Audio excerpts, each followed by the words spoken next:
I turned the camera on. I had turned it off. Hey y'all, happy Butt Wild Live Saturday.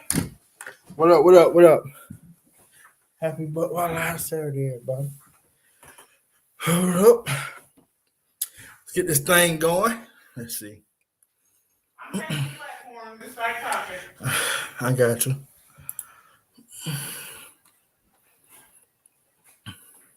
YouTube is good. All right. Let's see. How everybody doing?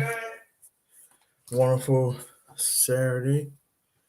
Let me, hold on, y'all. I want to change.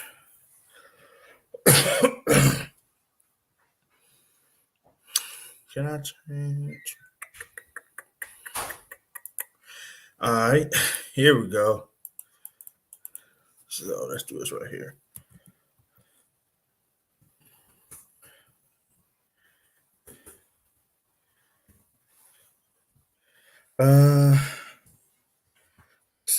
Let's see.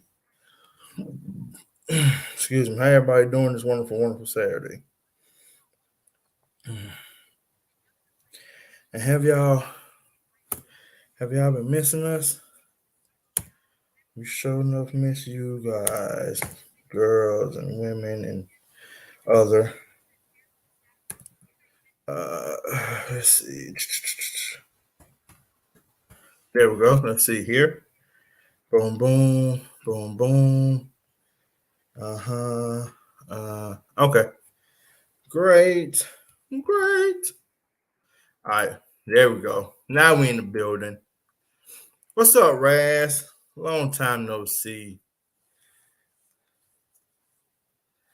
Yeah. Most definitely. We so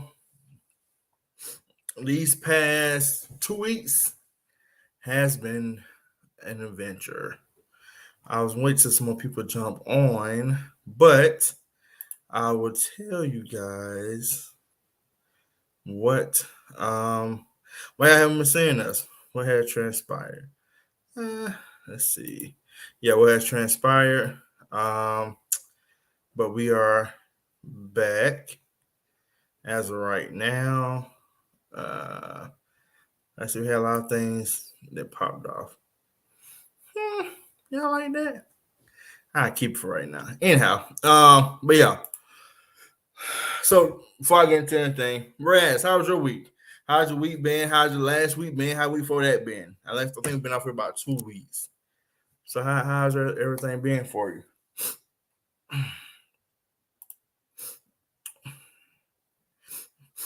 Y'all hear me sniffing? It's not because you got nothing doing the bump. It's because outside and stuff. And fall weather coming in crystal clear. I love it. Favorite time of the freaking year. The bugs are slowly but surely going the fuck away. It's getting cooler. You can ride with your windows down without fear of something flying in and getting into your personal space. I don't know about y'all, but everything been good. Blessings. I don't know about y'all, but Piatra is one of them type of people where if you're new to the podcast, Piatra is my wife / producer for this show. So she's one of, if you hear me say P, that's what I'm talking about. So she's one of those type of people where she loves to ride with the windows down. Even though me and her father both told her that it's unsafe in certain situations, or just in general, because she don't like just take out a little bit, throw the whole fucking window down. So I've been telling her for years that I hate that. Reason being, not only from the safety aspect, but more importantly, from the aspect of just the bugs. You know what I mean? Bugs get into your space, they get into your situation real quick when your windows down. I'm a proponent of turn that AC the fuck on. If I got air, I want AC on, right? So fall for me is the best weather because fall you don't have a lot of bugs. That's for damn sure. On top of that, it's cool outside, so you're not getting that hot, you know, not damp, but you're not getting that hot ass air. You get what I'm saying? You're getting that nice, cool, crisp air, almost as if you live off of water somewhere. So I love that. So this time of year, she can get her wish anytime she wants. She want the winter down, turn all that shit off. Let that nice natural breeze come in and caress my face and such and such. You know what I'm saying? Don't nobody know what you're saying. Hey y'all. Can y'all hear me? Yes, we can hear you. Okay. How you move stuff? So I can sit down. Uh-huh. What's up, Rachel? We miss y'all too, Rachel. So we got some good topics for y'all tonight. So so we're gonna start off a little bit within this journey while y'all haven't been seeing us for 2 weeks. So about 2 weeks ago, me and Pietro went on a trip. We went to Jacksonville. It's supposed to be a 3-day trip. That's it. Supposed to be 3 days, just a little small getaway. It was us, my mom, and one of our nieces. And it turned into a 2-week journey. So, of course, Jacksonville, the hotel that we go to in Jacksonville is right off the beach. It's a beautiful scenery, whatever. I think Pietro posted on her Instagram if you saw her Instagram or whatever the case may be. So, we had planned a trip months ago. I'm talking about months and months ago, which is unlike us, but months ago for the 3-day trip, right? We didn't think to look at the weather report. We didn't know nothing about no hurricane until we was already located in Jacksonville. I can't remember what made us look at it. I don't know if we was just getting notifications off social media or flash on the beach. It was something. But yes, so we were just chill. We were low key and chill anyway. So we started hearing about the hurricane coming. We said, "Oh, okay. Well, we're supposed to leave. We came on Sunday. We were supposed to leave on Tuesday? Wednesday.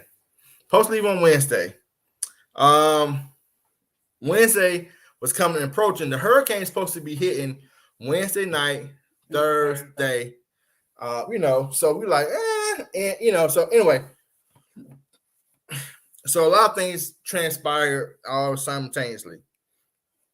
So for one, I guess because the hurricane was coming, I'm not too sure why or what it was, but the hotel prices dropped, right? Because we wanted to stay initially as we got there, but hotel price was crazy. I'm talking about $300 a night for the hotel we was in, and we want to pay them $300 a night for netting. You know what I'm saying? So the price started dropping. We like, okay. So like I said, we damn near rooms next to each other. My mom, my niece, me, and P. Called them up. Hey, check your room out. Look on the website. Price is dropping.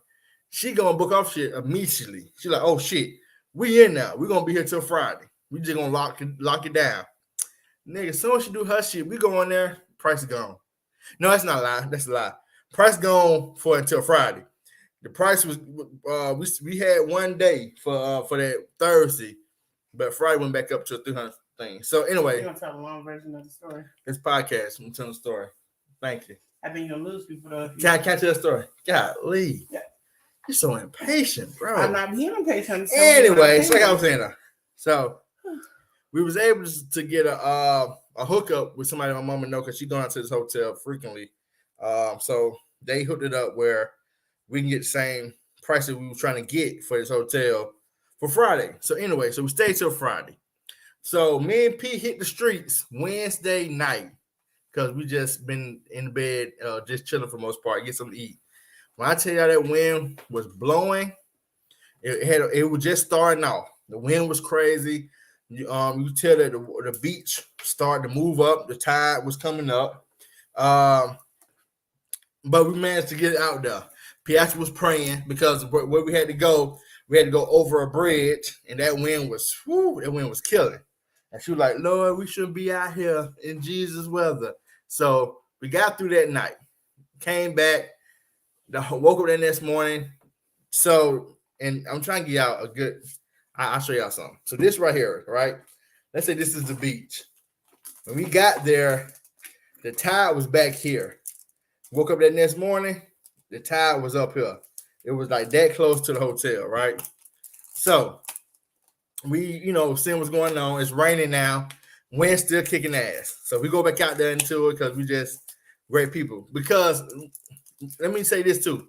The people at the hotel and the people in that area are used to this weather, unlike us. And so they're not bothered. They're cool, they're chill. Not on their chill, people in the area is chill. They riding around. I think the day before we went to a Mexican restaurant and the guy told us, "Hey man, we're gonna have a hurricane party. Y'all wanna come back and eat this?" No, so it was that type of vibe. So we the only ones like, oh my jeepers. But long story short, off that experience, it wasn't that bad for us on our side. We got a little power outage here and there, but nothing too crazy, right? So we rolled through that. Friday, we hit the road.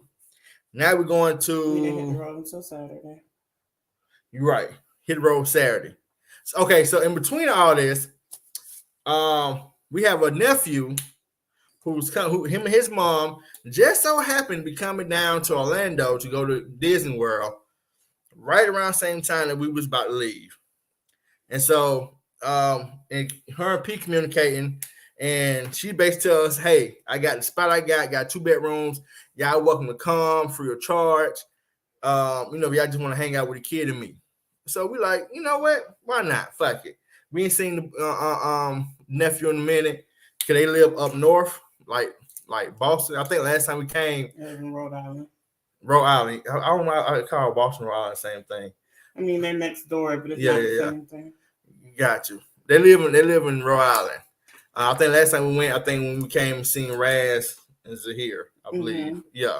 So that was, I don't know, last year for last, something like that. Anyhow, so we like, cool. 2021, because it was before the accident. Okay, so yeah, 2021. Okay, cool. So Michelle. What's up, Michelle? So we bounced that way, right?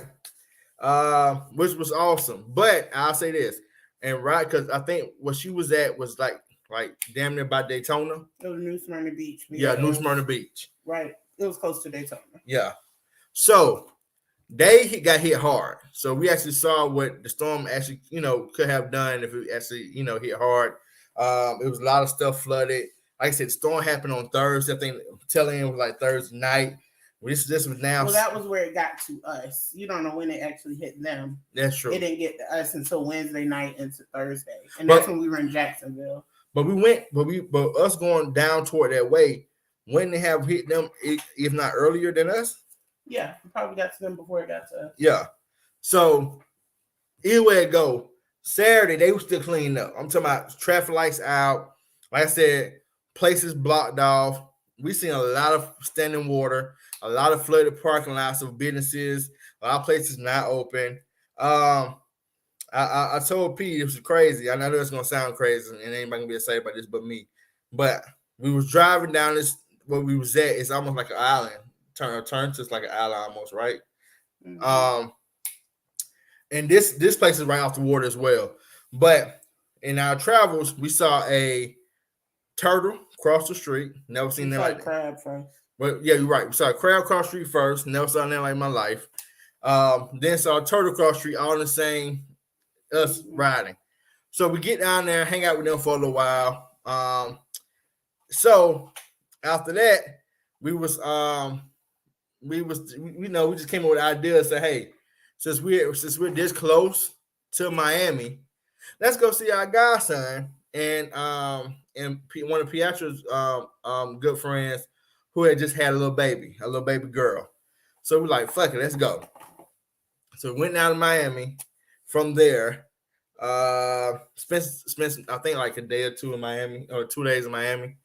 Miami is not our judge. That was 3 days. 3 days? I don't know. 2 or 3 days. But yeah, Miami not necessary for us. Just it's a lot of people, overcrowded, lizards. Oh my God, I'm talking about baby lizards. Bentley to live in Miami. Yeah, you got to have at least 3 Bentleys to live in Miami. We like I said, we live in Atlanta, and it's not like we're not used to seeing luxury vehicles. but we ain't seen that many Bentleys and Rolls Royces in my life, like all at one time. I'm back to back to back to back. The area that we was in was very affluent. Apparently, their car dealership had no cars outside. All their cars was inside the building. So anyhow, so went through that whole process. Went through that visit, had fun. Like I said, got to visit the godson, got to visit the new baby, got to visit her. Chill, whatever. So we started coming back. So we came back, went to Orlando, went to a Disney park. We met up with our nephew and his mom again at the Disney park before we went off, came back home. And that was cool. You know how kids are. They got, especially they real young, they got to warm up to you and shit. So initially he won't try to hear neither me or P at all. He won't fuck now one of us. But I'm glad to say by the time by the end of this trip, me and him was holding hands walking back to the truck. Well, I'll walk him anyway, walking that thing, which was a great triumph. Like I said, because we, whatever. Kids have been kids. So it's been an adventure. So like I said, for those 2 weeks, we weren't able to log in and get onto the platform and see all y'all beautiful text messages and messages and things. But yes, but Rachel, Michelle, how have y'all weeks been? Rachel, I heard about your situation. I'm happy that you're okay. Are you still feeling okay? Everything good with that? Michelle, I think P.S. told me that you had said something about take our black ass home or something. Like I said, we were just chilling, man. Low key. I'm gonna tell you this though. If me and P, we definitely got to be rich to go nowhere. Hey, Amari. We definitely have to be rich to go nowhere. But if I said we had a couple more $1,000 in our bank account at that time, I probably wouldn't send it this week either. we would have jumped on a cruise and we would have been gone. But people looking at cruise when we was in Miami. And no, I wasn't looking at cruise. So my friend that we went to see, her brother and his wife were on a cruise, and I followed her on Instagram, and she was posting their stuff. And the thing that got me, so the first time we ever went on a cruise, we went Royal Caribbean sells escargot during their dinner thing, and I tried it and fell in love with it. Haven't had it since, because I've only been able to find one French place here in Atlanta that sells it, and I don't know, I haven't been pressed to go there. But anyway, her escargot made me want to go on a cruise. And if anybody knows about cruising, generally if you leave out of one of the busier ports like Miami, the cruises are pretty cheap. But we don't have passports, so we have to do it with our birth certificates, and we didn't have birth certificates with us. So we did. We might have been a little irresponsible and took a quick 3-day cruise, but we did. And just to speak about what you said, the whole trip was irresponsible. Just put it out there. Not the whole trip, because it was planned. The second half of that trip, but it was a great life experience. Rachel said, I'm feeling better. My breathing is still a little cray, but nothing like it was last weekend. Good. I'm glad. I'm happy to hear that, Rachel. Yeah, the port is right there, Michelle. So I took away 2 things. Did you take away anything from this trip? That vacations are cool, but I don't want no super long vacations because I like to be home. The hotel you pick is important. You want to make sure you're comfortable. Big facts. Yeah. Big old facts. It's always good to see kids. Yes. Old and young. The ones, especially the ones you don't see consistently like that because of space and whatever case may be. It's great to see them. One thing I took away was we definitely get passports. Yeah, that too. It's on my to-do list forever. I know we talked about it, I think I done printed out the application 27 times. Yeah, we definitely get some passports because, like P said, if we had them, we've been sitting finagling everything we got. And we be like, boy, you don't live once. Let's go. And we've been on. Look, we don't. This trip, we overpacked for this trip. Well, let me phrase that. Pietro overpacked us for this trip, and we still had to wash clothes. Yeah. I'm talking about we was in a laundromat in Miami. Because I overpacked us for 3 days. I didn't overpack us for 2 weeks. Yes. But it was worth it. Like I said, we had a ball. I can't wait to the next one. It will be a lot more strategized, a lot more planned out. Hopefully, no hurricanes in there. But this time of year is the best time for us to travel. It's not too hot. Hopefully, I think we found our what's called that shit? Our soft spot. And our soft spot is right after that Thanksgiving, Black Friday type area. When people either trying to recoup or people trying to go ahead and go straight into the Christmas time. Well, that depends on where you're going, though. That worked for us for Florida. That was when we went to Disney years ago. I look, you think it worked damn near for anywhere. I don't know, because going up north that time of year might be hard because of snow. And driving in the snow. All the people who up north, even Rachel, because Rachel, you in Chicago, y'all get a lot of snow too. Michelle does too. She in Ohio. Yeah, it's up north. I don't think Ohio is technically all in north. What's Ohio? Midwest? Yeah, that would probably be in line with Chicago. Okay. Yeah. Well, I mean, nobody else knows where Ohio is. Yeah. But anyhow, do y'all drive pretty well in snow? Like, do y'all have to do special preparations to be driving around in that snow? Like I said, I think we've done it maybe once or twice. But even if they drive well in it, they've been driving in it for however long. Michelle is from Ohio, and I think Rachel is from Chicago, meaning they've been driving in it their whole lives. And most of those people have 4-wheel drives. The rentals we've had have had 4-wheel drives. Yeah. We don't have a 4-wheel drive.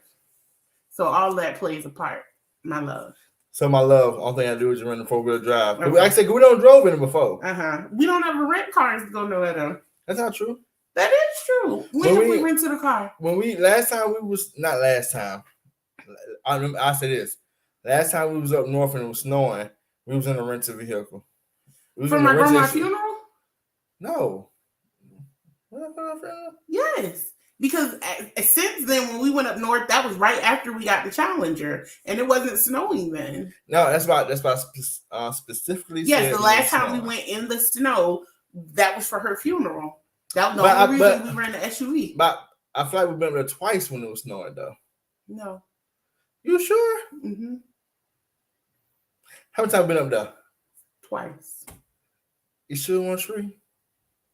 It was 3 times. You're right. But the first time was for Adriana's first birthday. Yes, I think. Second time it was snowing then. And the third time was our road trip. That's what I'm saying. It was not snowing for her birthday. Her birthday is in April. It can't be snowing in April. It can be, but it wasn't. I think anyway, it don't matter. So you got some topics for these good people because all your people are gonna go. Why you be throwing so much negativity onto our people, our group? Rachel said no, we don't. So Michelle said yes, Midwest. Thank you, Michelle. Rachel said no, we don't do special preparations. We have cars without 4-wheel drive, but we are used to it. The snow will be up above my knees, and we still drive. Because I'm still tripping. And she said they do plow and put down salt, but it's still slick and hectic. But it's a chaos we are used to. Gotcha. I'll say true, and truthfully too, down here when we deal with it, we're usually dealing with straight ice. They are actually dealing with snow, so I guess it's different in that regard. Mm-hmm. Yeah. And the only reason I was telling you, people only gonna stick around for a small talk for so long. I don't be trying to put negativity on your show. Don't put that voodoo over here. I was responding to what you just said. You said people sit around for small talk so long. Go ahead. You know, people sit around. Period. Stop touching. Period. I said stop. Talk. Period. Oh yeah, I'm taking this top stuff out of smack her up. Here we go. Let's see. Rachel said we deal with ice too. Okay. Yeah, we can't do ice down here. I'm talking about if it rain and then the temperature drop below freezing, everything shut the fuck down. It's like, nigga, grab your wife, grab your kids, grab all the bread you can get because everything gonna be closed tomorrow. And if it stay frozen like this, it's gonna be closed next day too. And they have salt trucks. I think after years of this continues to happen, I guess I don't know. I can't say the state, but the metro area at least have planned and have salt trucks and stuff like that ready to go. They actually have committees and whatnot, and they don't do no fucking justice, nigga. Ashawn, my P show would be over by now. No, it wouldn't, but my show would be engaged. And you know what? I'm not even about to do this with y'all. You ain't even on here, Ashawn, so don't do that. He right there. How he know here? He's not on camera. That's what I'm talking about. He ain't got to be on camera. Whatever. You don't get into your topic. Rachel said it's below 0 a lot of days in January, so of course it's a lot of ice. And let me ask you a question, Rachel. Do it be snowing where you in April? What about you too, Michelle? Ohio. I think I don't know about Rasmus. They in DMV. It might be snowing in April. I ain't too familiar with the snow patterns. I just know first time, like Rachel, you talking about the snow be above your knee. I know the first time we actually saw that. I can't speak for Pietro. I speak for me. Mm-hmm. First time I saw it live in person, I think we was driving up north. I ain't even say where, but we drive up north and we went to the hotel. And nigga, we was parking, and I saw a big ass like fucking pile of snow that I thought was like rocks or some shit. Rachel said yes, they get snow in April. Yeah, so like I said, it was snow twice. Anyway, I saw a big ass pile of snow. Rachel's in Chicago. We might go to Boston, but go ahead. Fam, if Chicago get it in April, I can bet you 1,000 chips that Boston get it too. But anyhow, okay. Like I was saying, mm-hmm. I saw this big ass pile of snow that was damn near taller than me. I said, "What the fuck is that?" I said, "That can't be real." Nigga, it was all snow. It was dirty as shit. But that was because they had they plowed shoveled it or plowed it or whatever. But still, though, that was unfamiliar territory to me. Mm-hmm. The most that we see on my side on this down here is you get enough to maybe make snowman, and that's like whoa, but we got a lot of snow. Snowman. Yeah, huh? It be struggle snowman. No, all the time. Some people have some good snowman. Nope, every struggle snowman. Anyhow, well, you know you's a hater, but am I? Your mom was so unproud that you such a hater. Anyhow, but yeah, so that be the whoa, we got a lot of snow shit to me. But seeing that shit right there, that was different. Like I said, it was cold as shit. It was still snowing when we saw it, and ain't nobody flinched and then everybody was like, "What?" I'm like, this nigga's crazy. We have snow hills that don't melt until May. I believe it. I damn sure believe it. All right, so first and foremost, from it being pal high. Yes, you know what I'm saying? We use none of that. We only thing pal high over here is hay. And it's for the outskirts with the farms and shit. All right, so first of all, Sean, how you doing, brother? We can get into his first topic. She said it was 39 this morning. Girl. What 39? The temperature. Oh, shit. It's that time of year for it, though. Damn, 39? I'm still planning to go plant my fall garden. Like, it's definitely cool here. It's like, cool, it definitely transitioned to fall. 39. But we ain't got them kind of temperatures. Yeah, we got back nigga leaves on the ground. People like, it's leaves already falling? Like, nigga, we left the perfect time. Yeah. And this shit was changing out. All right, so first topic, right? So I got two topics. These topics, Sean introduced both of these topics. And Mayor, if you're still on here, I'm finna introduce the topics and let's get into it, brother. He heard you. Let's get into it, brother. This nigga here. All right. Truth, why men don't want women that's good for them. He said I was having a fit at 59 this morning. Yeah. Who? Sean. Gotcha. Oh shit. It come over later on this thing. Anyhow. All right, so y'all heard the first topic. The first topic is why men don't want women that's good for them. That's what it's supposed to be, Sean? Why women don't want men that's good for them? Yes, I just read it. Because that's... Because what? Nothing. Is it oxymoron? No, not even that. It's hella subjective and all this other stuff. But anyway. But I get what he's saying. Who determines what's good for you? So, all right. So, you ever seen this, and we don't seen this play out plenty of times over history. Uh-huh. And son, tell me if I'm wrong here, if I'm leading the crowd to the wrong way. But if a woman have a choice between a stable individual or the bad guy or the bad boy persona person, you know what I'm saying? The rough and rugged guy. I say that, rough and rugged guy. Typically, you go with the excitement when the rough and rugged guy. When the safe, conventional guy will probably technically be better for you all the way around. See, again, all of this is subjective. That's why I get what you're saying, but it's very subjective because this bad boy guy, you're assuming, because the first word you use to describe the good guy, I'm using all air quotes here. The first word you use to describe the good guy was stable. Who's to say the bad guy isn't stable? Who's to say that man doesn't have a successful business? He is financially capable. If he got kids, he's taking care of his kids. He about his business. But he has a persona that you would consider a bad guy. Who says that that's not a person that's good for me? And who's to say that this more buttoned up, straight and narrow looking fella is the better one for me? Who's to say he's not a woman beater? Who's to say he's not a criminal? So we're talking about the situations, like I just laid it out. See, you're bringing subjective inside information into the situation. When I gave information that's inside the situation. It's no inside information. Y'all working based off assumptions. No, we working based off of from you. We working based off of history. I shouldn't cut you out first. I don't have nothing to hold my phone, P. Sorry, not to mention I'm sick. Okay, I hope you feel better. Mm-hmm. How my name there and you still spelled it wrong. I've heard that before, that women love the more rugged guy.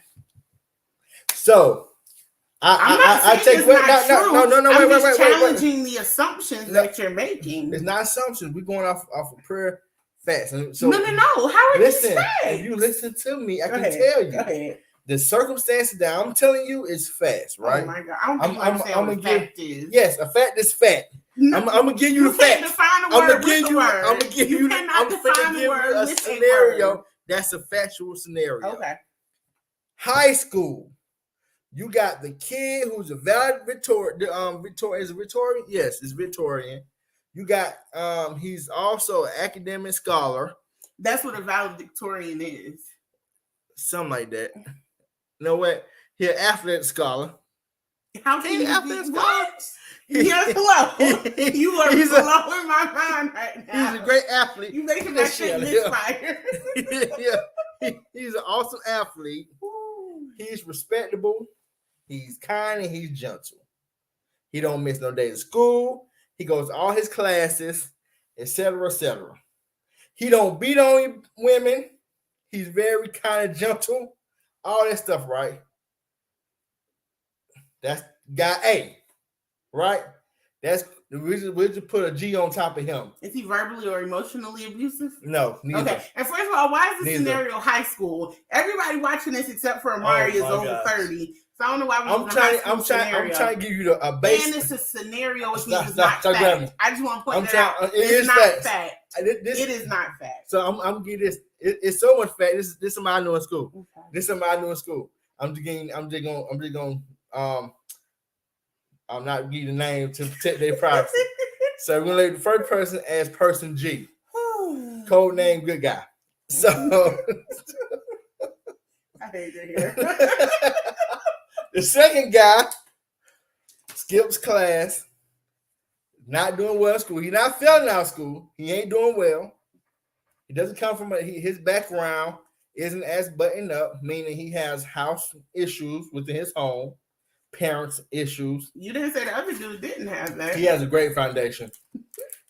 Parents is together. That household. Your foundation. No, I'm telling you, you can challenge all these norms. Ain't no challenging. I'm telling you, I know the person. You know what so. Do your thing. Thank you. His whole family structure is on point. He go to church and everything. I think the nigga halfway a deacon. Anyway, the other guy, I ain't gonna say he no Satanist, but he ain't none of the other stuff. He skips schools. He does recreational drugs on the regular. He can be verbally abusive. He's not physically abusive. He's been known to be a playboy, right? What else was it? And he has a bad temper at times that adds to his verbal abusive side, right?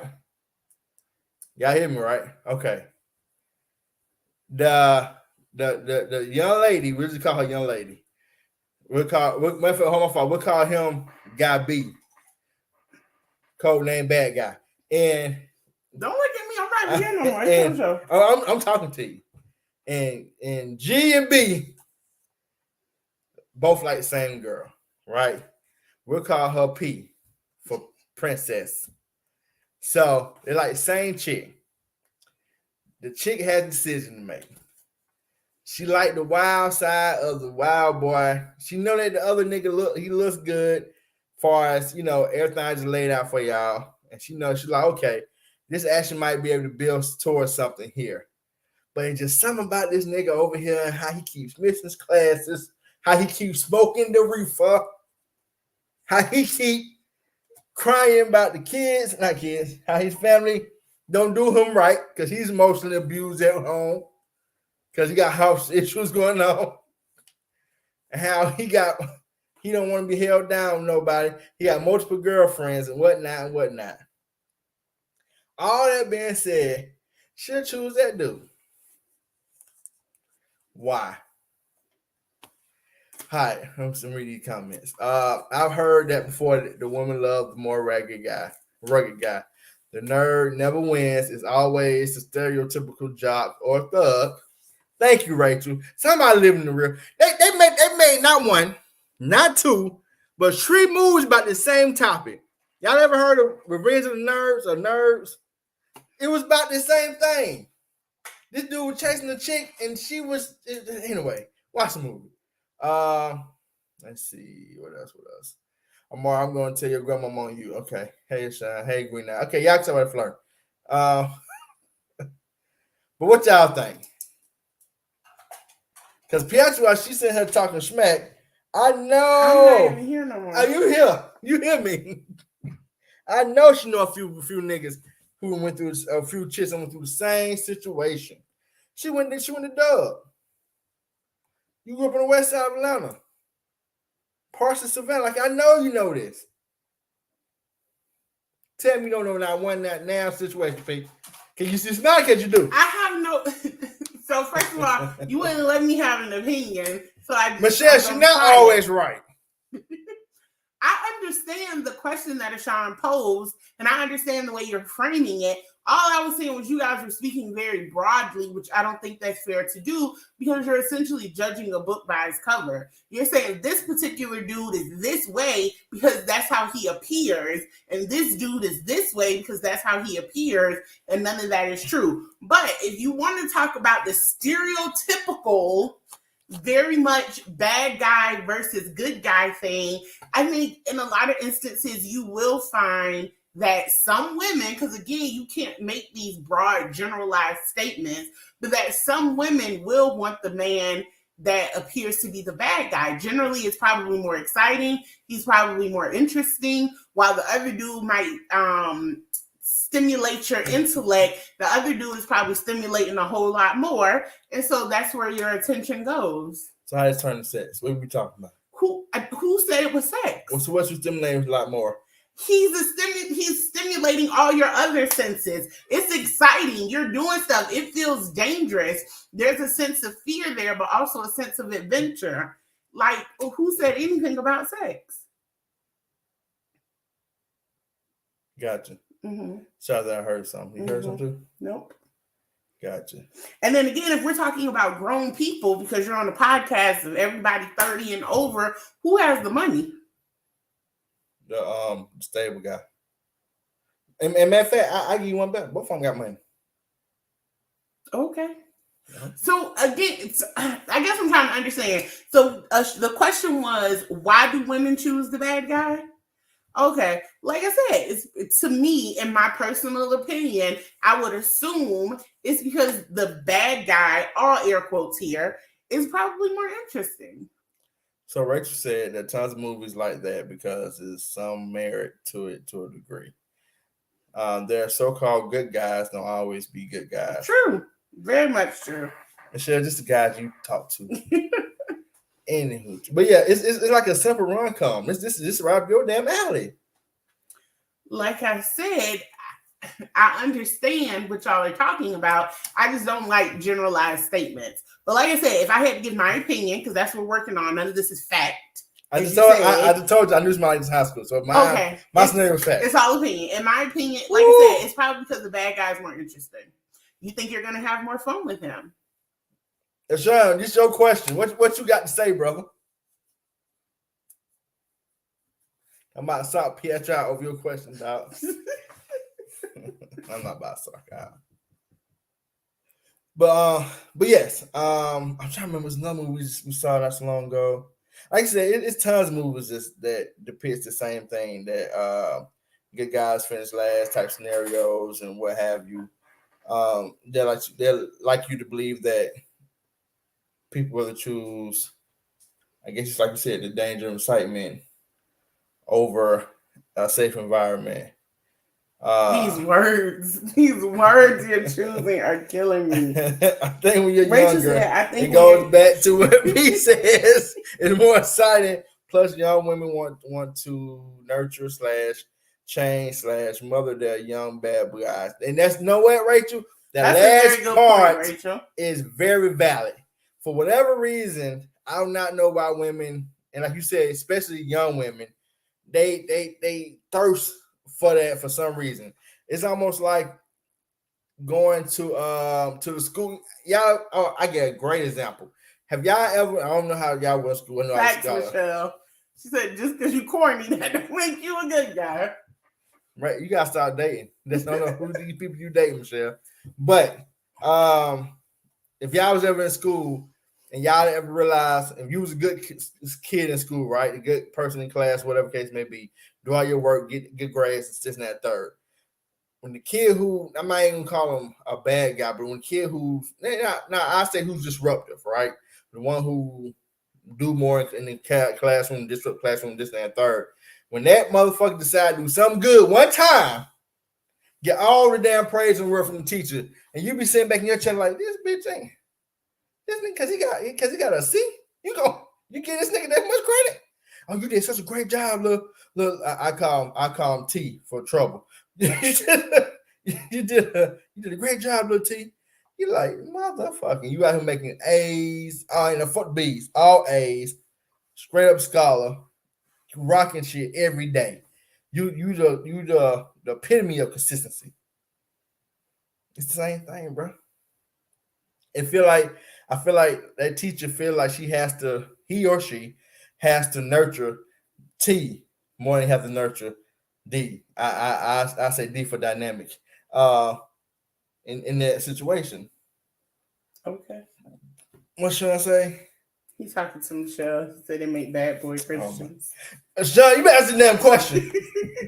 You came with these solid ass questions. You ain't said I want no respond to shit whatsoever.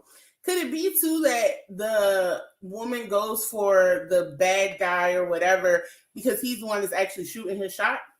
He's the one that tends to be more aggressive.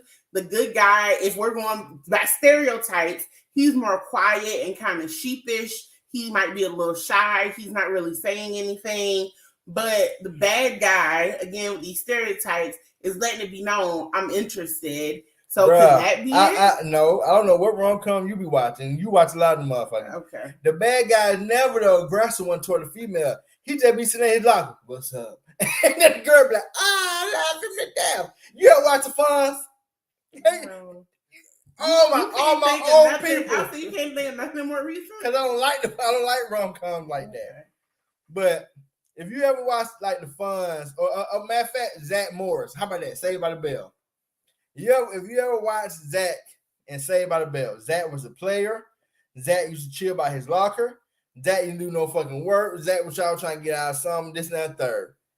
Zach he wasn't good for a young woman's longevity. He might be good for then, but he wasn't good for longevity purposes. Rachel said the idea of changing a man can be just as much of a thrill as chasing a woman. I hate grouping and stereotyping too. That's a good point, Rachel. And Ashawn said you are also a female green eyes. Oh my God. I don't know what they got to do with that. Anyway, it's a Ashawn. It's not Mari. It has the blue. I can't see on my screen, so I can't. The bad boy is what she wants in her younger years, and the nerd is what she needs in her later years. I don't know about that either.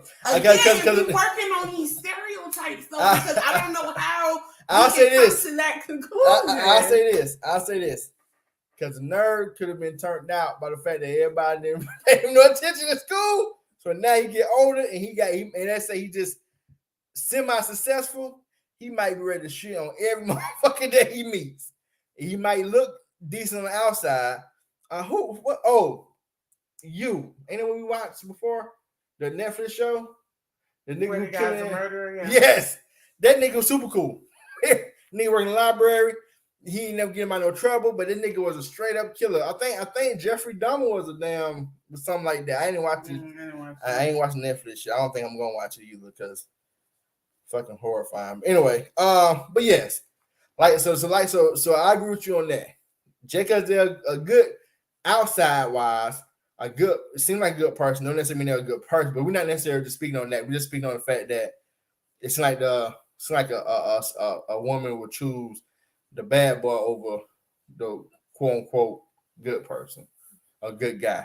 I guess you gotta say person because you don't know what you feel. Anyway, all right, Sean, that's all you had for him, bro. I'm offended when y'all shut up.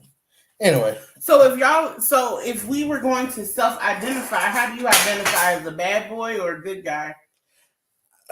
I think I'm somewhere in the middle. No, now we doing stereotypes and these broad generalizations. Yes. That means you got to fall into one, right? Yes. Well, no. These scenarios you put in there, huh? Well, like I said, it's also the special people.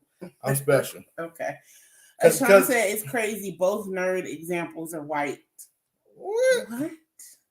I was like I said. Yeah, say about that. Those that's the nerds, though. Those are the bad guys. The bad guys. Definitely bad guys. You ain't never seen the Fuzz. Hey, yo.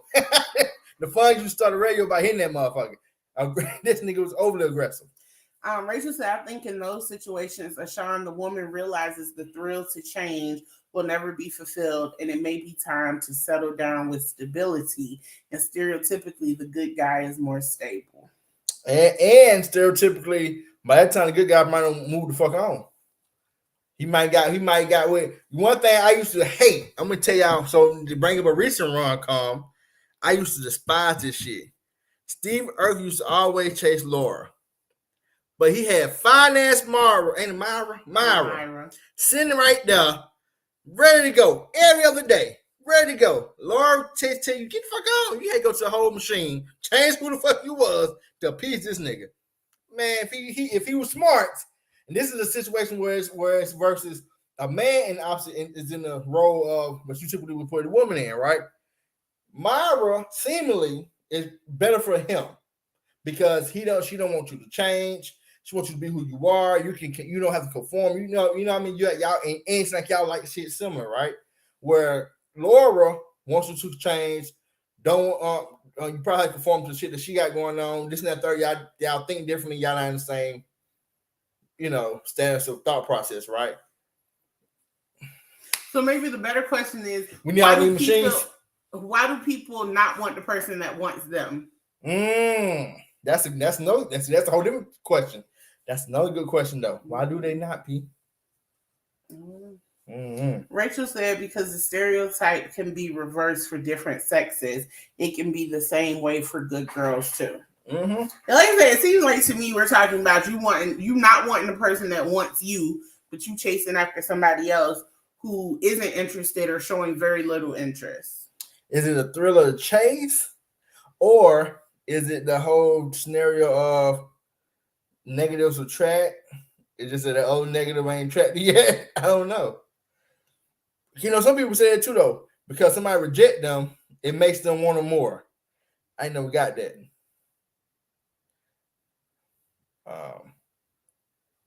Sean, what you know? You going on the keyboard, but it's fine though. So I'm about to go on to the next time. That was good pivot. Point P. High five. Too slow. Anyhow, all right. So let's get into the second topic right after this. No, I'm just joking. So Rachel said, although I went to a Catholic high school and the bad boys loved the idea of the good girl in the uniform, whereas we were at the good guy's fingertips, so it was less interesting. Say it again. She said, although I went to a Catholic high school and the bad boys loved the idea of the good girl in the uniform, whereas we were at the good guy's fingertips, so it was less interesting. So is you saying that basically y'all was trying to go with the good guys? I think that's what she's saying. Like the bad boys wanted them, the whole idea of the good girl in the uniform at a Catholic school. But because the good guys were more readily accessible and that's who they went to school with all day, they weren't really interested in the bad guys. And what were these bad guys not going to your school? I'm assuming. I don't know. Because apparently, so Michelle, but Rachel, you tell me if you heard about this too, though. So apparently, what's the name? R. Kelly messing with young girls, right? Listen to people who grew up in Chicago, and it might not just be a Chicago thing. It might be something that I just ain't never paid attention to growing up. That they said that what old heads were doing for a long period of time. Them niggas would go up to the schools when they got out of school and go holler at the young girls. And that's not Dwayne, by the way. And get the young girl. I can't figure that. Saying the good guy didn't want the good girls and vice versa. No. Gotcha. Okay. I mean, everybody want what they can't have. It's like y'all seen a commercial when the old man had $1. Oh, y'all gonna have it, and you keep trying to chase after. Fuck that damn $1. Just walk away. This nigga embarrassing you. Okay. Anyhow. Whew. I'm showing you tripping because you ain't saying nothing else. It's a deep topic. Got her over here sweating and thinking. All right, so we're gonna go on topic number 2. Sean, this your second topic now, brother. You better your Twitter friends better get active.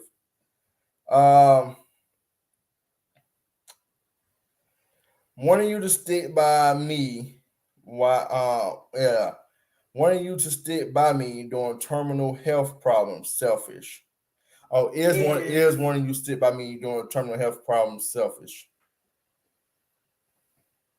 So I guess the first question I have to ask is who, because that's important. Because if you asking for a girlfriend to stick by you through terminal health issues, then I say possibly, because it all depends on how long y'all been talking, what type of relationship you actually have. You get what I'm saying? Like y'all been talking for a couple months or something, and that's kind of that's asking a lot from a person that's not.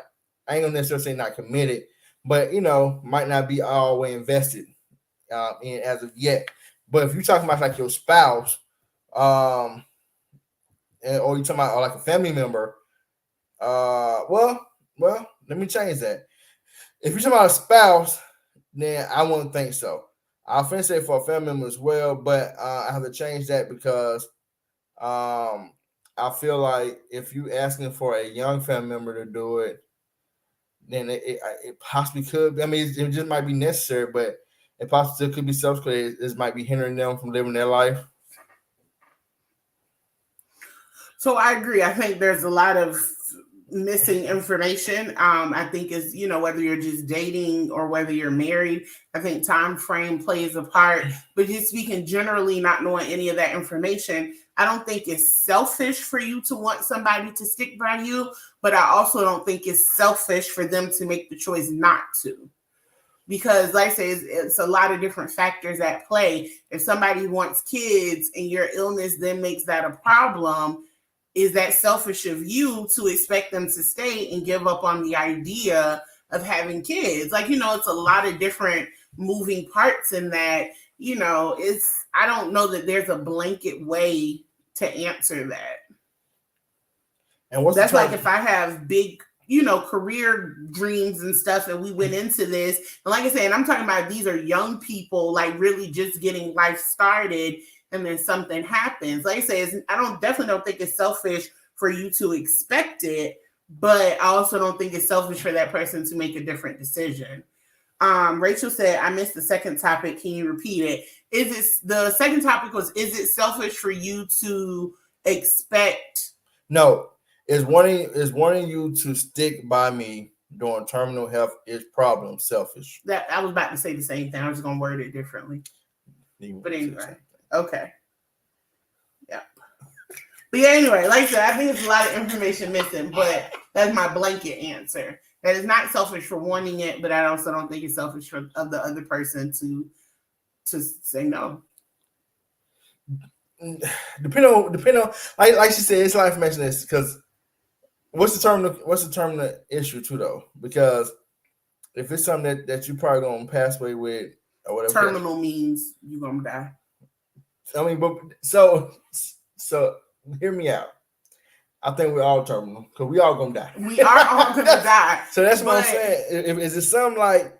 Because I'm pretty sure that when what's his name, Magic got diagnosed with his situation, that was considered to be terminal at the time, but he's still here after research things. Well, I don't think HIV is considered terminal. AIDS is, and from what we know, Magic never got to the point of having full-blown AIDS.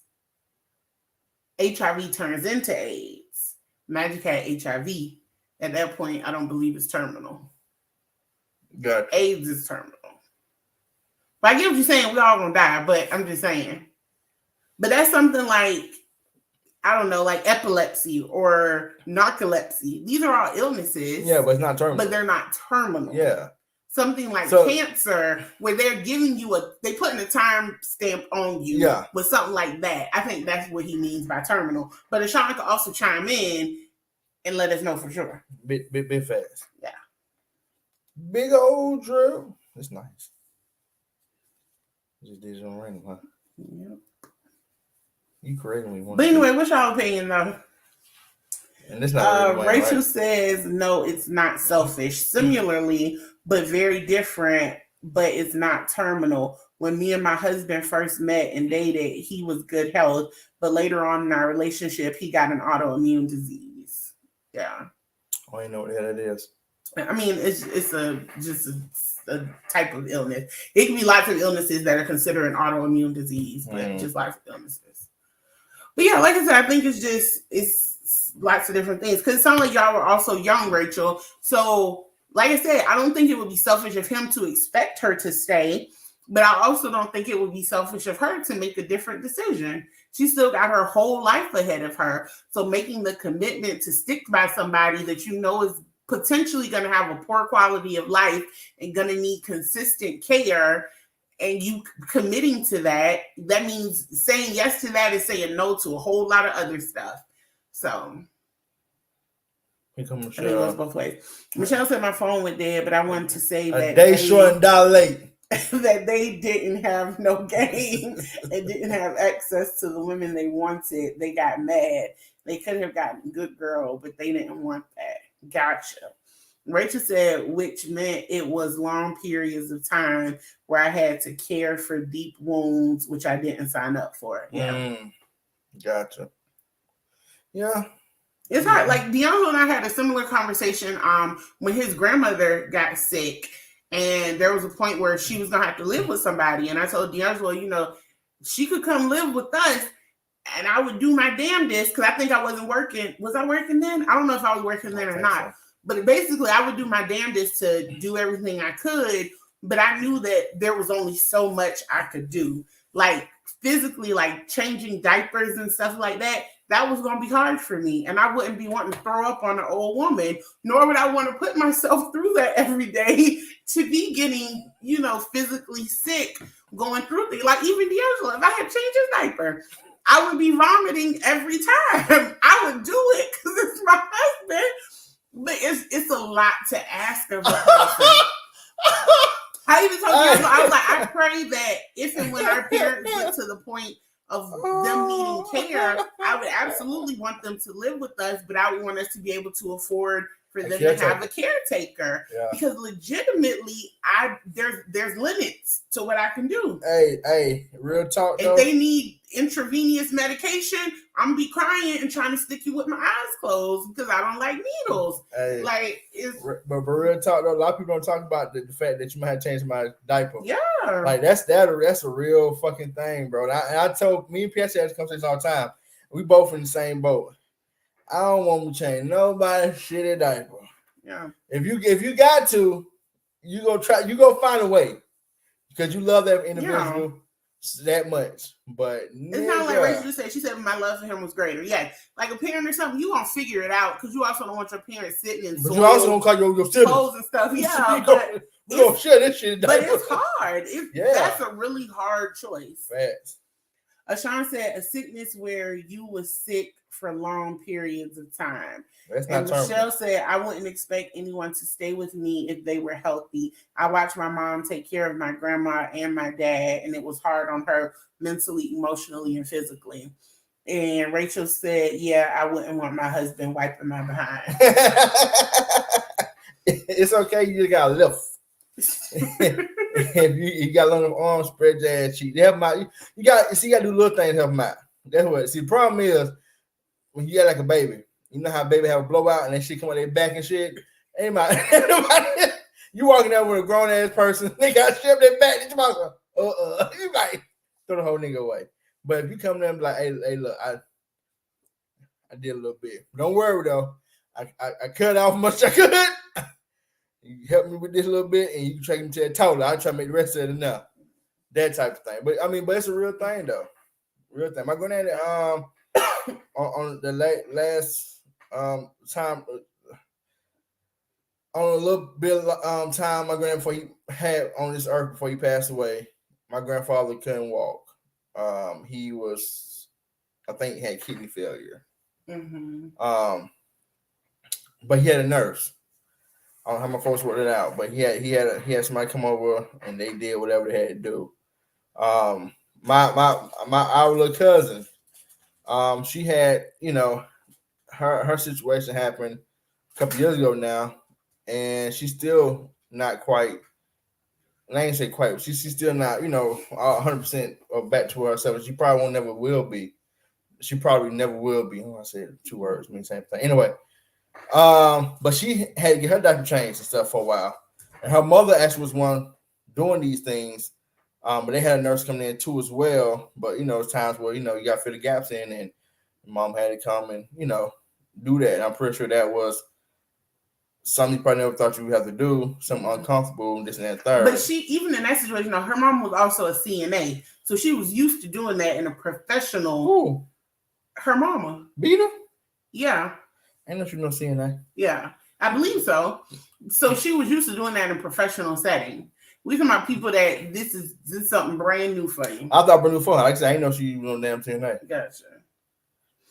Rachel said I had to plunge our toilet one time after my husband did his due, and I am traumatized. Yeah, grown man shit is different. No, you know what though? Little kids should be different too. Dogs, shit should be different. The dog should be a few times. God rest our dog when he had no accidents in the back of the vehicle. Yeah, I usually oh my gosh, like I got a weak stomach, bro. I'm like, nigga, ain't nowhere in the hell this nigga gonna live here no more.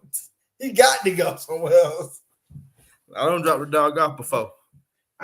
Michelle said my mom was a nurse and she quit after taking care of my grandma. I can see that. Yeah. But going back to Sean's point, because he did say a sickness where you were sick for a long that's not terminal though. Time. Well, he's clarifying, I guess. Again, I stick by the same thing as Sean. I don't. Well, I for something. So I'll use me and D'Angelo as an example. I definitely don't. So in D'Angelo's term, where he has been sick for over a year now, but let's say this was something ongoing and he was going to deal with it for various periods of time for the rest of his life. Of course, I don't think that it would be selfish of him to expect me to stay. I mean, we've been married, or we had been married at that point for almost 13 years. Mm-hmm. And, your vows through thick and thin. Because again, dating versus married are very different. And I do think it would be selfish of me not to stay because of the care that he requires. See, like I said, it's very nuanced. It's a lot of different things. Because D'Angelo didn't necessarily require me to physically take care of him. I was more so staying on top of his appointments, making sure he took his medication, making sure he wasn't overdoing it, stuff like that. but it wasn't like I wasn't changing bandages. I wasn't, administering medication. I wasn't wiping ass, So it's various levels to it. And truthfully, like Pierre said, if there was a situation like that, we would definitely have to try looking to getting somebody here, and not only because it's troublesome for your spouse, but because you also know your spouse. I know my spouse. She not good with stuff that's gonna make her stomach turn.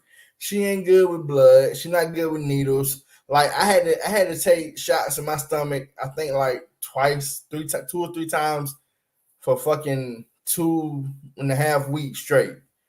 No, 2 or 3 times a day. Yeah, 2 or 3 times a day for about 2.5, 3 weeks straight, right? If they sent my ass home with them shots and said, "Go ahead, sir," I would have known. Okay, I'd be shooting myself because ain't no one in hell actually gonna shoot me with no damn shot, especially not in they leave marks. That shit bruised me all the way the fuck way up. I was straight. I didn't feel no discomfort, no pain, like not that much anyway. But if I had said, "P, you're gonna have to shoot me," it would have been, it would have been an ordeal. But now the situation would have been different. It was a situation where I know I couldn't do it. Then I probably would have asked her to ask one of our parents. Because for some reason, old heads, they be a little more cool with a lot more stuff. Whatever case may be. But I mean, also, if it came down to it, I would have had to suck it up and do it. Yeah. But like I said, it's just, that is a very nuanced question, Deshaun. I don't think you can give a blanket answer on how that works. Because the other thing you have to think about, not just that, but even like when D'Angelo was sick, the stuff that I had to do that I wasn't used to doing. Granted, these are minuscule examples, but like taking the trash out and stuff like that. Any errands that had to be ran, I had to do all of that. So, like, do you have kids? Because now they're your caregiver, they're caring for the kids, still trying to take care of themselves. Are they working? Like, it's just a whole lot of that nigga the same. moving part. The week that it went down, she had 3 dogs by herself. Yeah. They were supposed to be a double team effort, and nobody could get their dogs because they was all out of town.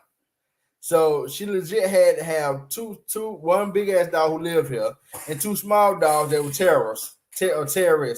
And that was all by herself. On top of her being in this house by herself, on top of her, I also had COVID at the time too. Yeah, I just about to say yes. Not forget that. On top of the fact that she was sick her goddamn self, like it was a lot. And her trying to stress about me as well. He said he felt traumatized being in the hospital 3 days without bathing.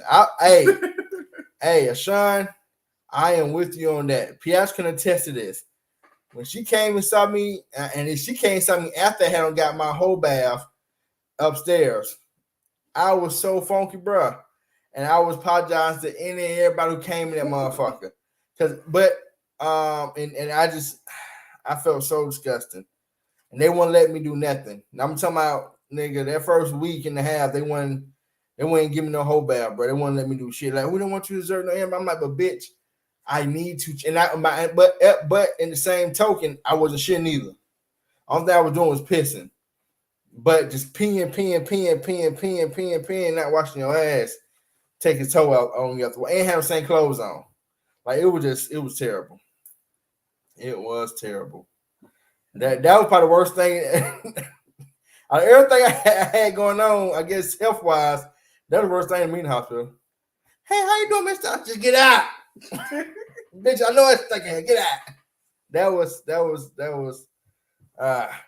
and then right before we left, I think a couple days before we left, they told me I was able to take a shower. And I had 2 African ladies, nurses, who helped me on the while I went downstairs. And them African chicks was like, "Oh, you can take a shower now." I was like, "Well, my wife's gonna come and she gonna help me." Okay. And they came too deep. They were like, "You sure you don't want to get your ass now?" I'm like, "She gonna come." Okay, now. Nigga, they came back an hour later. You still in here? You ain't washed yet? I'm like, look at bitch. She coming. Calm yourself down. Like, nigga, it was crazy, bro. That whole bath be the worst, especially when you have gas.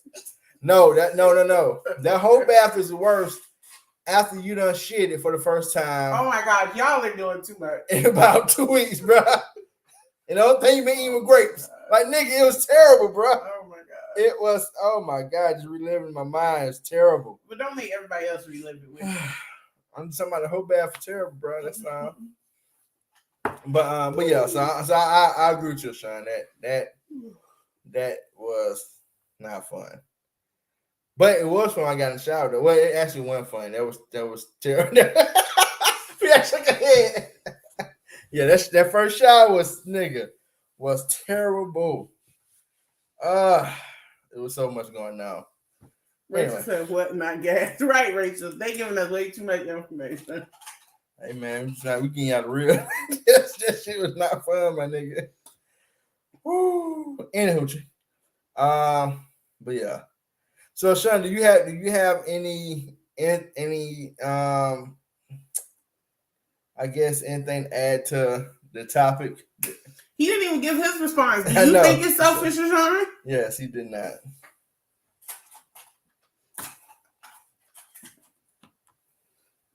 Mm-hmm. He trying to text right now, y'all. His Twitter finger is acting a little slow today.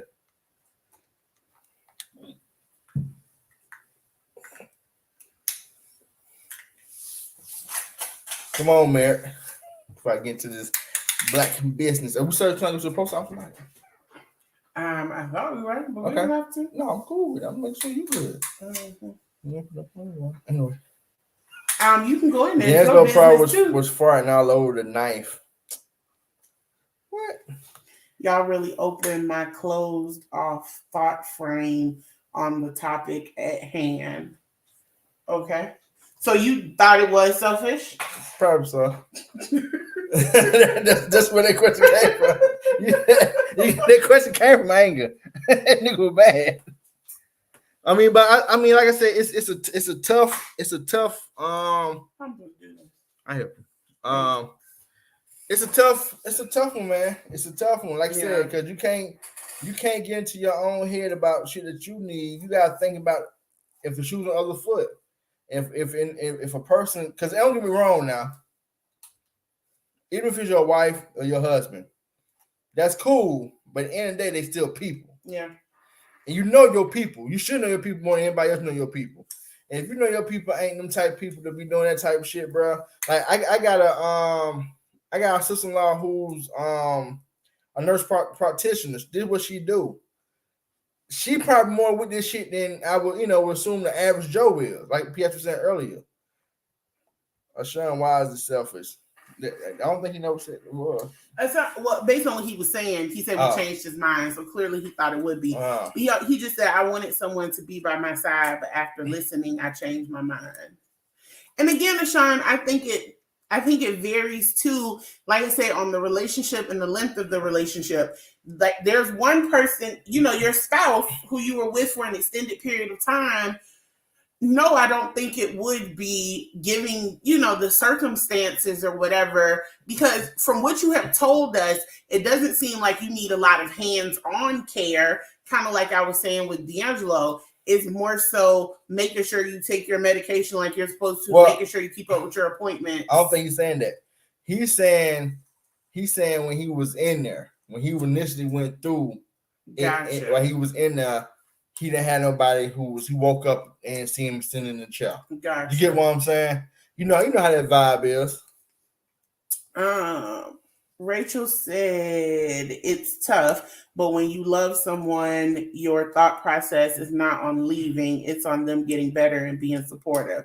Selfish because I'm only thinking about my happiness and not theirs. Gotcha. Ashawn, not everyone is built for that. True. I think that's true, but I also feel what you're saying too, Rachel. I agree with you too, because like you said, if you generally love somebody, your first thought process is like, I don't know why. Like when we got in that damn car wreck and I seen P face, my first thought process, and P can tell you this, I hopped out that car and I tried me to get to her ass, and my ankles, my foot was like, bitch, we fucked up. And I was like, B! And she was crying. And I was like, fuck this foot, my nigga. I gotta get to my wife. She is fucked up over here while these niggas walk around in socks and sandals and shit. And we won't sue somebody like they really being fucking hurt. Anyway, that beside the fucking point. Lost my damn car. But yes. So I feel you on that. But like I said, but love gotta be there though. Truthfully, like you know. But the other part of it too, though, is I was having this conversation with a friend recently, and we weren't talking about health issues, something totally different. But everything sounds good in theory. When that shit has to be put into practice, that's something very different. I know. So sickness and health to death do us part sounds great good in theory, even for richer or for poor. But when your feet are to the fire, whether or not you can actually handle that is something different. Michelle said it earlier. Everybody is not built for it. Everybody ain't built for everything. And that I don't necessarily think that's a testament of how much I love you, is whether or not I can handle it. That's true too. Because everybody's background shift is different. Everybody's experiencing different things. People got different temperaments stuff. Like I have moments where my mental health is so fragile, I can't give a fuck about what nobody else got going on. I am so sorry. You could be on fire right now, but I can't deal with it because if I do, I'm going to literally fall apart. Like it's lots of different. What were you pointing at? What's this? I don't have any in here. I need a knife. For what? There. Okay. Anyway, I was having a whole conversation though. Anyway, like I said, I think it's just very nuanced. Right now. Period. What? Thank you. Yes. Mm-hmm. What she said. You get on my nerves. But you're right though. Like you said, but I say it too though, and just to not to kind of understand what Sean's saying, I can understand how the other person can take that as a different type of way. Yeah. Because in that moment you need help. Yeah. And especially if you think to yourself like, okay, if that was me, I would have did whatever I had to do and make sure that you were straight. Yeah. But you know what I'm saying? But like I said, but it all depends on the relationship though. If I've been talking to you for a couple months and you say, oh no, I ain't signed for this and you out, that's fine. But just know that I'll probably come back to you once I get my shit together. You know what I'm saying? Mm-hmm. But if it's my spouse and we've been down for some years and this and that third, been through some ups and downs and trial, tribulation, all that kind of good shit, and then you like, oh no, I ain't signed for this, I'm out. It's okay, cool. I probably don't come back to you either. Mm-hmm. I mean, and it probably ain't. I can't. Well, I was gonna say it probably be no hard feeling, but I ain't gonna even say that. That'd be a bold-faced lie because you're gonna feel like way about it. Especially if you help them go through something.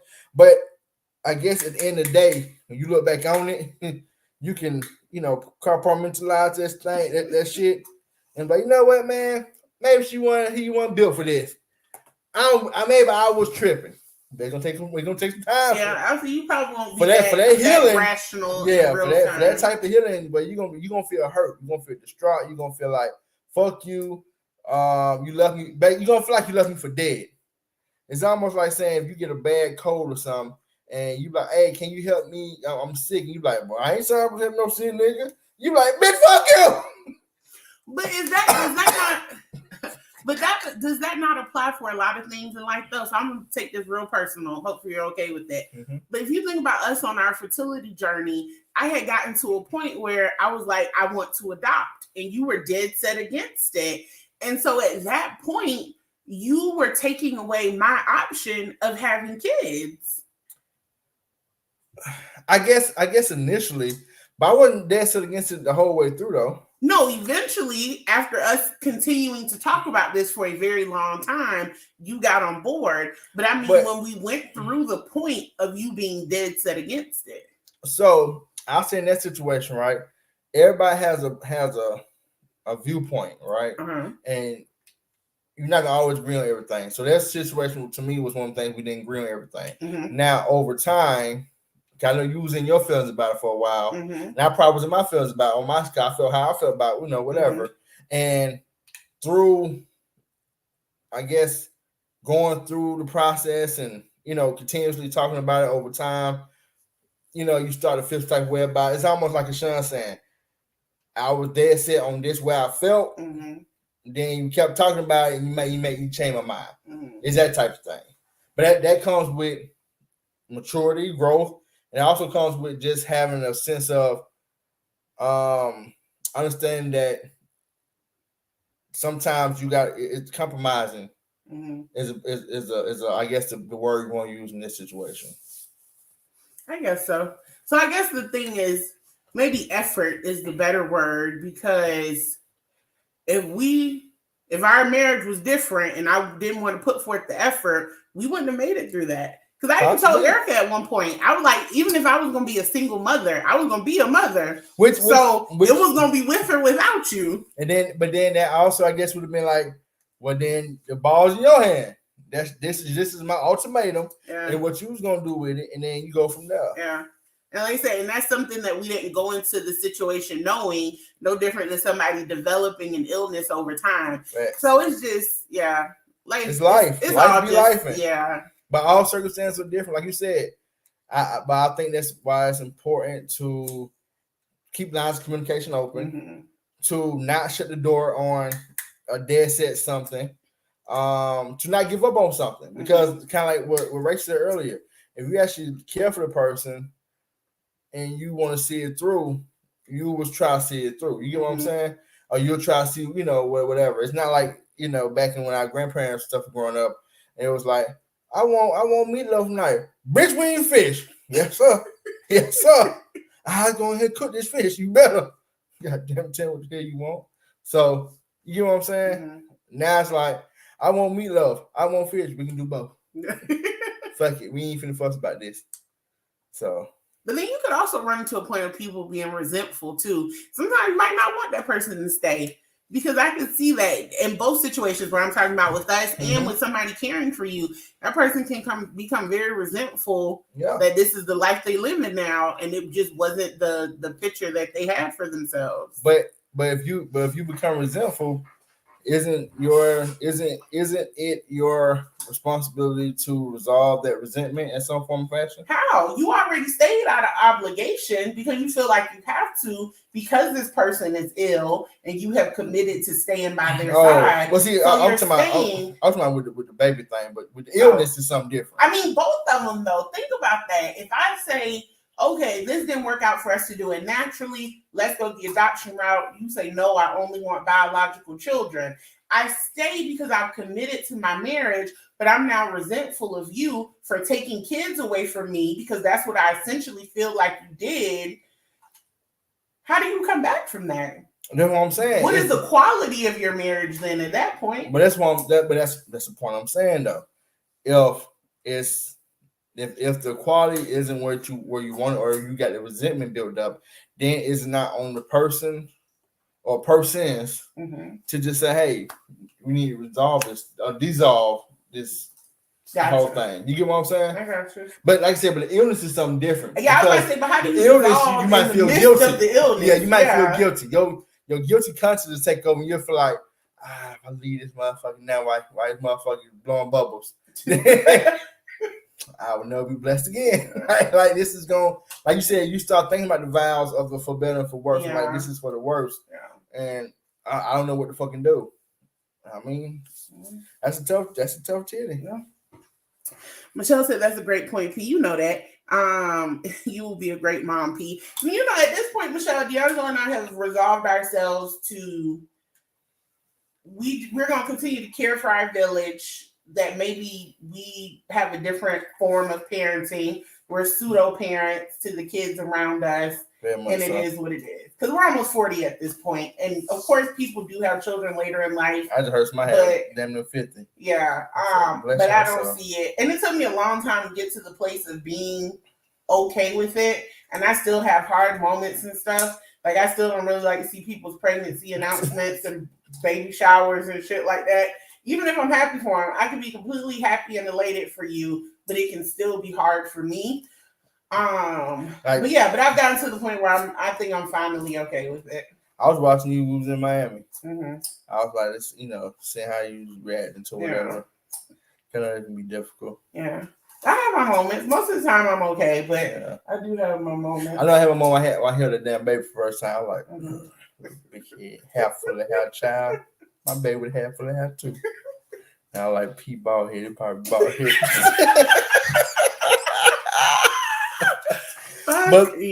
but then too, I ain't gonna lie to nobody. Little babies suck. They are so adorable, but they're so defenseless, and they're so they need you for every fucking thing. And to watch them grow to be the little assholes they become, it can be rewarding and it can be also very struggling. Cause ain't that like you somehow the baby shit up and back and around the side of size, and you like, well, who the fuck changed that nigga? I can see that being an argument right now. D'Angelo, come get your child. You ain't forgive me with that bullshit. I already knew that motherfucker blew it up. I knew it. So, but yeah, so, and then also too, if it happens, it happens. Mm-hmm. I think stressing about it put you in a situation where, it make it difficult as well. Mm-hmm. But yeah. All right, well, that was a good conversation. Yeah, man, it was.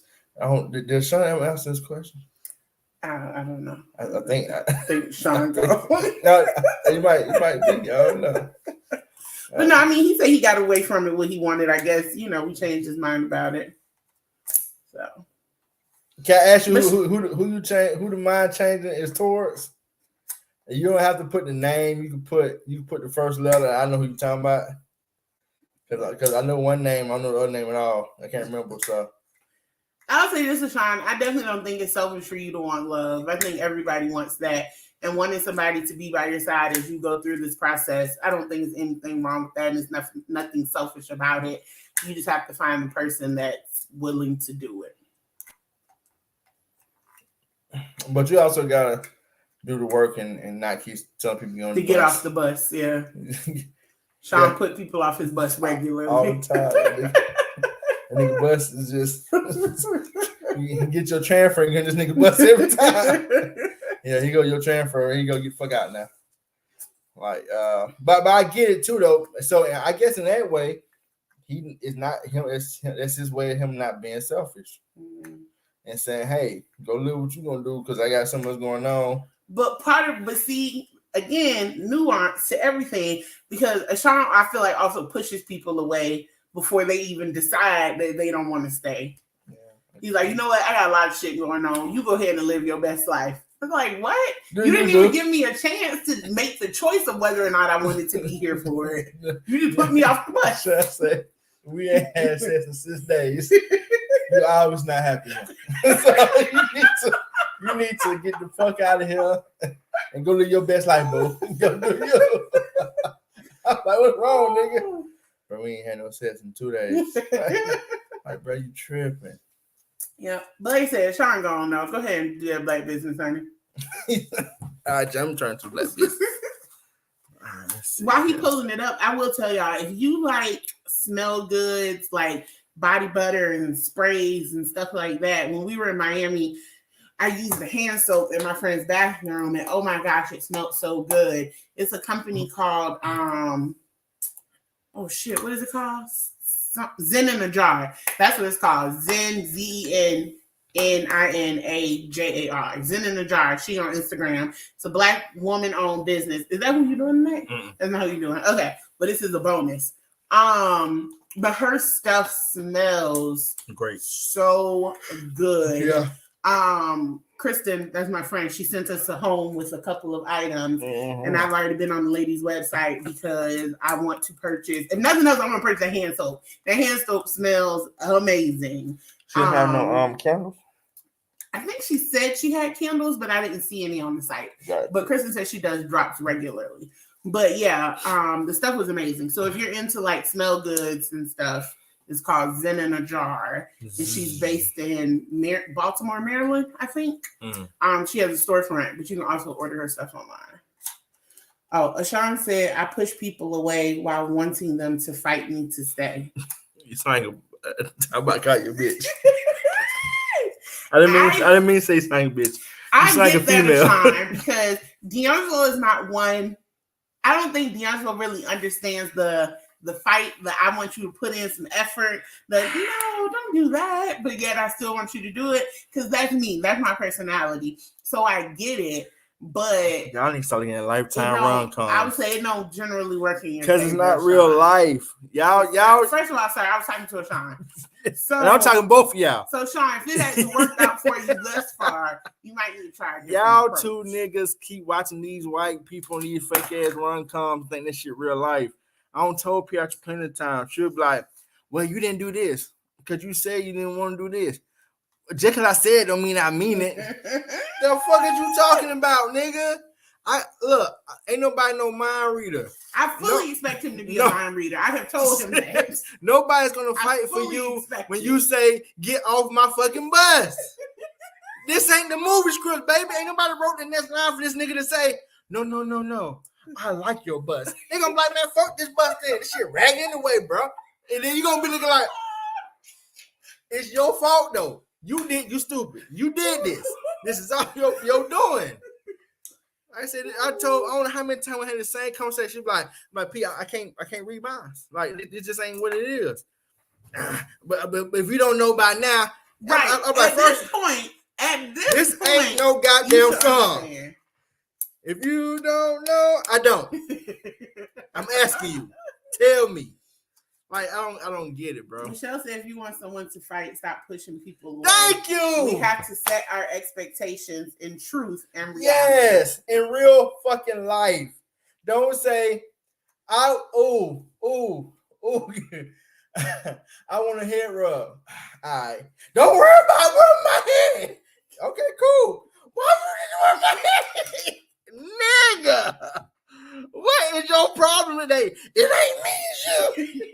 Okay, whatever you say, kid. Like I said, I admit it. I'm very much that way. I remember one year, I think it was Valentine's Day, and me and D'Angelo have never celebrated Valentine's Day. I don't even believe in all the bullshit and hype behind Valentine's Day. Like, do shit for me just because, not because it's one day of the year. But I don't know, this one particular year, I might have gotten caught up in the hype or whatever, because you see it everywhere around you. Mm-hmm. And D'Angelo, I think he asked me, because I feel like he asked me like every year, every other year, P, do you want something for Valentine's Day? Like, do you want to do something for Valentine's Day? I'm like, no, I don't do that shit. Corny ass shit. And then I don't know why I was kind of expecting something, and then I didn't get anything, and I was like, well, god damn. Like, really, bro? Like, I mean, you did tell me, man, you didn't want that. I don't give a fuck. Like, this is the conversation I'm having with myself. So, man, what she had with me? You didn't tell me you want that. Bitch, whose side you want? I'm on your side, girl. Then get in line. We going to this nigga now. Like, nigga. And I'm saying, like, la. Did you forget something, champ? What the fuck are you talking about? Just forget about it. Okay. What? You trying to forget it? Look, I ain't trying to fuck with you. Why you trying to pick a fight for me and shit? I ain't got time for this. Yeah. So I feel you, Sean, but you gotta try something different. It's bullshit, man. And then too, especially when Piatra was at them damn school jobs, I would send Piatra an elbow arrangement and give her flowers just because. Yeah.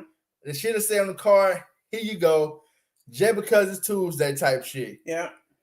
And to go through some shit about some Valentine's Day, so like you said, and that's something we ain't never done. And also something that I specifically asked a question about. Now, I'm very good at this right here. If I ain't got the funds for it, my nigga, I don't say shit. And if you don't say nothing to me, I ain't gonna say shit to you about it.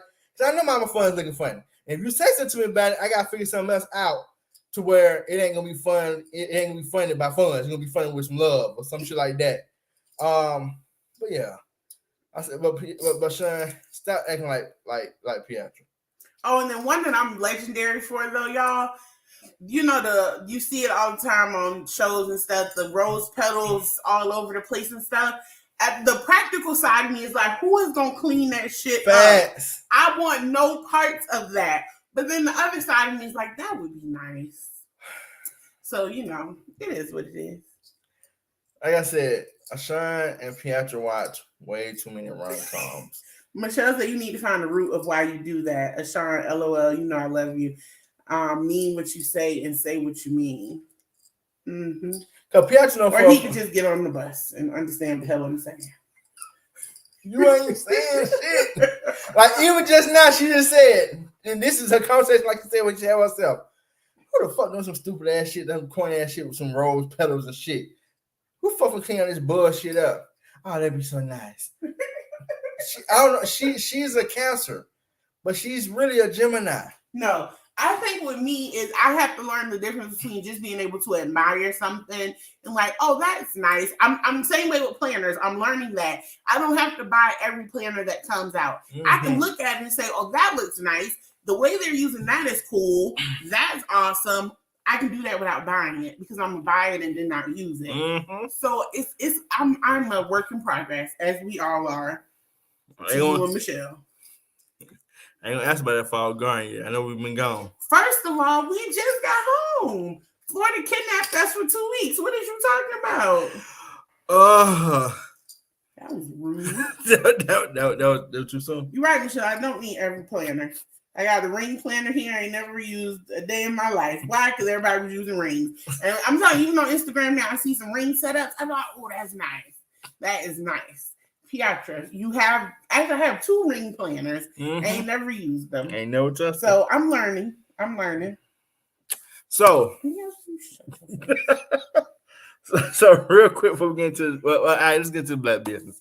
How you say this? Kayvon? I can't see. Kayvon? K-Y-V-A-N? K-Y-V. Kayvon? It could be a lot of things. It could be Kevin. Kevin. Yeah, I'll see it. We'll go Kayvon. So Kayvon Foods. So let's go click link in the bio. It's Kayvon82 on Instagram.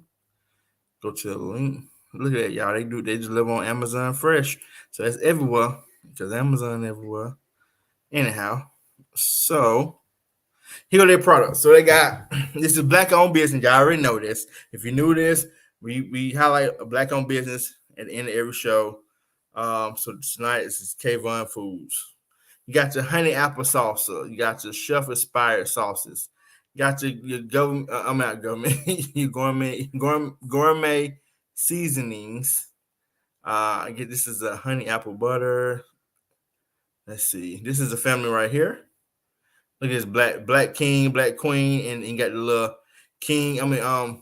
What's kind of shit? Prince and princess. So I'm trying to hear them say the name of the place. You got your, like I said, got your sauces and different heat levels. You got your mild, you got your hot, and mild. They come two to a jar. Like I said, you got your different barbecue sauces. Sweet potato barbecue sauce I ain't never had before, but I'm pretty sure probably smacking. So like you find all these locations as well. Food Lion being one. Let's see who else. Kyvan. There you go, y'all. Kyvan. He's a former Atlanta Falcon. Sure enough. Did you know that? Nope, never heard the brother in my life. But he's former Atlanta Falcon, y'all. Mm-hmm. Like Kroger, okay. Kroger on here. Who else? Okay, that's it. UFA. We use them, don't we? Who? Right here. UNFI. Okay. I don't know what that is. I'm seeing some of that. Walmart. Okay, so like I said, they're in damn near all the major markets. Like I said, I told you Amazon Fresh. Yeah, man, try them out. Try some of their seasoning out. Try some of that barbecue sauce out. Who was it?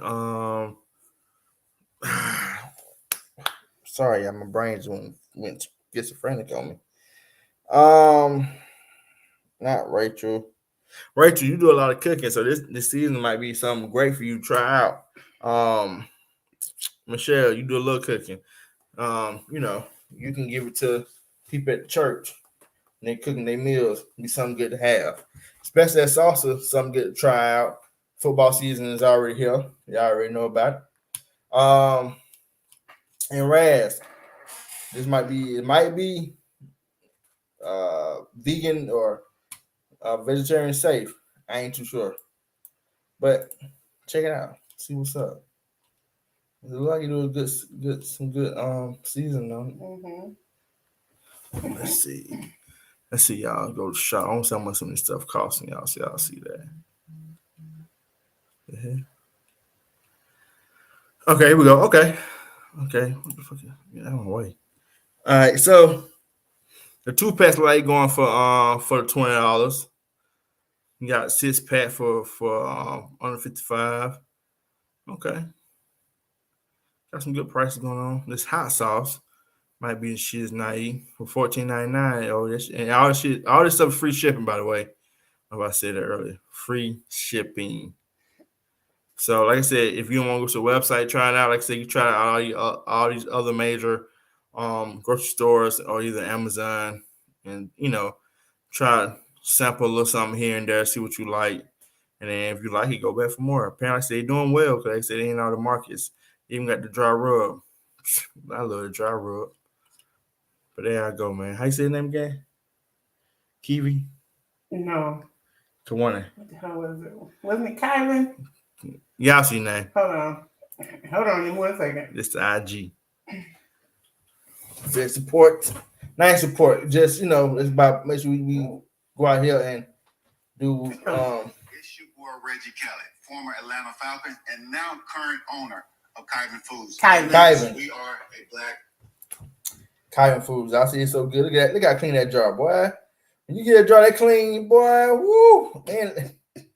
Hey man, I'm just trying to tell you. Kyvan Foods, like you're doing a good job. Like it's gonna go well on everything. I'm like that Frank Red House sauce. Got tacos and pancakes. You got salsa. You got the ribs out there. You got the vegetarian stuff like peanut butter and jelly. I mean, come on, man. Cover all the bases. You got the waffles. Come on. Can't be no better than that. So, yeah, y'all definitely check them out, man. All right, go and say good night. Wait, hold on. Oh, okay. So, I'm going to say this right quick, too, before we get up out of here. Being in Florida is something different. I don't know if y'all have Publix in y'all locations where y'all live at, but let me tell you something. Florida is ran by Publix, by far.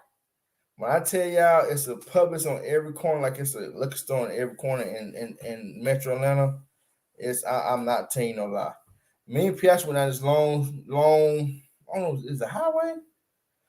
This long ass street. Yeah, it was like not a service road. What would it be? Interstate? It wasn't an interstate. Like, it's not a major highway, but it's like a road that's kind of like a highway, sort of. Whatever the hell it is. Anyway. It was long. And when I tell you they had at least six Publixes on this one road, I was like, imagine if you were trying to call a Publix off this street, yeah, and try to figure out which one of these 6 pubs it is, because they go the whole gamut of that whole road. Yeah, they were literally like every few miles. Yeah, we legit got worried at one point because we didn't see one of them. Voila, like clockwork, popped his ass on up. But on that whole stretch, all the grocery store we saw was Publix, and we saw one Winn-Dixie. And you thought Winn-Dixie was dead, it lives in Florida. It don't live. It ain't living in Florida everywhere. It's in Florida a little bit. But Publix, oh man, and all they major stores sell liquor. I'm talking about Walmart has a liquor store, Publix has a liquor store, Winn-Dixie has liquor stores. Like it was crazy to me. But yeah, so there was just some tip I'll take away from that trip, was like just the disbelief in many Publix saw. Hold on, what y'all saying? We were talking about planning stuff. Okay. All right. Well, that's all I got for y'all, man. Y'all have a wonderful, blessed night. Have a continued blessed rest of your week. Pierre, you got to thank people for tomorrow? I'll see y'all tomorrow at 6. Wine Design is back. Don't laugh. I can't stand you. We'll see y'all tomorrow at 6. We love y'all. Appreciate y'all. Y'all please be safe. Peace. Love you guys. Good night. Sure.